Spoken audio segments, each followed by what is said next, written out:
Okay, so this Dehan Moon and Lance Bermudez, these are two guys that I've talked about in different videos, but I haven't really done a video on them.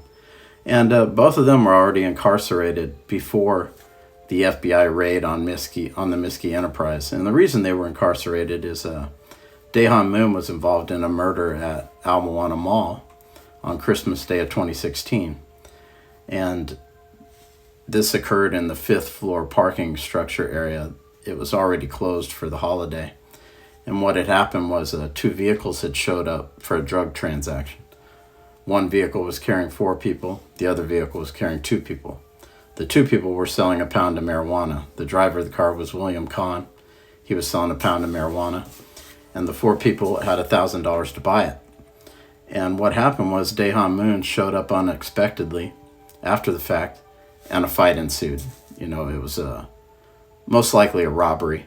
And the reason I say that is because William Kahn and Lance Bermudez later tried to intimidate and threaten witnesses to the shooting so they wouldn't testify. So they were both in on it together. They weren't there to rob William Kahn of his drugs. They were there to rob the 4 people their money. And during that fight, one of the people in that vehicle, Steve Feliciano, was shot and killed by Dehan Moon, who pulled a gun out of his vehicle. And so this was kind of the MO of the Miskey Enterprise, at least in their drug enterprise, was they often ripped off other drug dealers. What are they going to do? Go to the police and complain? So they would rip off other drug dealers and sell their drugs themselves. And so both Lance Bermudez, I believe, got 2 5-year concurrent sentences. Dehan Moon was already in prison for life. And they testified before a grand jury, which a lot of the stuff that they talked about was used as further evidence for when the FBI decided to raid Mike Miskey and 11 of his cohorts.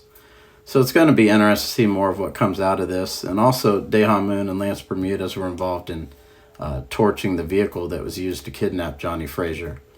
So these guys know a lot about Mike Miskey's drug enterprise. They also committed robberies of game rooms, illegal gambling rooms, and whatnot.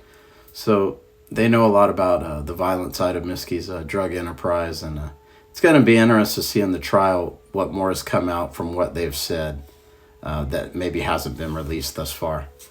And also, right after they were arrested, I think in 2018, a prison guard at OCCC tried to smuggle some phones into them and got caught. So that's another interesting angle to the story.